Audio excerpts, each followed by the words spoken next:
สวัสดีครับพี่หมีจากช่องหมีอ้วนดูดวงธาตุดินวันนี้ราศีพฤษภราศีกันแล้วก็ราศีมังกรเทวดาประจำตัวอยากส่งสัญญาณอะไรเรามาฟังคำนายของชาวธาตุดินกันได้เลยครับว่าเทวดาอยากจะบอกอะไรกับคุณนะครับอยากจะเตือนอะไรกับคุณบ้างมีอะไรอยากจะแนะนำกับคุณไหมมาฟังคำนายกันได้เลยครับผมจะเปิดทั้งหมด3เซตนะครับเซต3ใบเป็นคำถามแบบแรนดอมเดี๋ยวเรามาเริ่มต้นที่เซตแรกกันเลยนะครับว่าเทวดานะครับประจำตัวอยากส่งสัญญาณอะไรอยากจะเตือนอยากจะบอกกับชาวธาตุดินบ้างนะครับมาดูในเซตแรกนี้นะครับผมบอกเลยว่าเรื่องทรัพย์นะครับหรือว่ารายได้ของคุณแอบจะมีปัญหานิดนึงนะครับในช่วงนี้เองผมบอกเลยว่าการเงินนะครับหรือว่าการรับทรัพย์ของคุณนะครับมีปัญหาติดขัดนะครับในช่วงนี้สิ่งที่คาดหวังไว้อาจจะไม่ได้สิ่งที่ตั้งเป้าหมายไว้อาจจะไม่ได้เรื่องโชคลาภนะครับในช่วงนี้อาจจะดรอปลงนะครับตำแหน่งหน้าที่การงานหยุดนิ่งนะครับแล้วไม่มีการเคลื่อนที่เกิดขึ้นนะครับในช่วงนี้ผมบอกเลยว่าอาจจะนิ่งๆหน่อยๆนะครับในช่วงปลายปีนี้นะครับแล้วก็อาจจะหนักใจมากๆนะครับในช่วงนี้ด้วยเช่นกันนะครับสิ่งที่คุณตั้งเป้าหมายไว้กับเรื่องของตำแหน่งหน้าที่การงานอาจจะมีโอกาสยังไม่ได้เลื่อนขั้นนะครับแล้วก็ยังหยุดนิ่งอยู่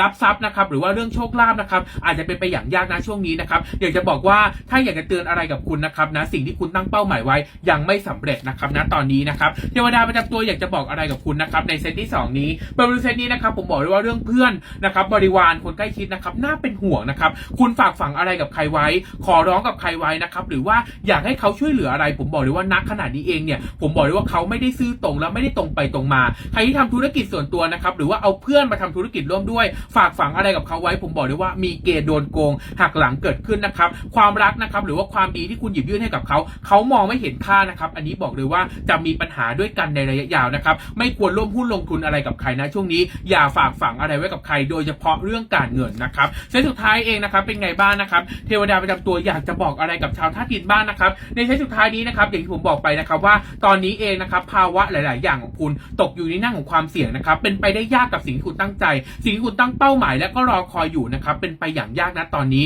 ระวังจะเหนื่อยใจนะครับในช่วงปลายปีนี้นะครับและหนักใจนะครับไปเรื่อยๆนะตั้งแต่ตอนนี้เป็นต้นไปนะครับสิ่งที่ไม่ควรเอาชนะก็ต้องลดละลงนะครับกับเรื่องของความรักนะครับอย่าทำให้ความรักมันแย่ลงเพราะด้านอื่นๆนะครับแวดล้อมของคุณเนี่ยมันแย่อยู่แล้วนะครับอย่าทำให้ความรักนะครับหรือว่าความสัมพันธ์เนี่ยมันแย่ตามไปด้วยนะครับอันนี้อยากจะเตือนและอยากจะบอกชาวธาตุดินมากๆครับผม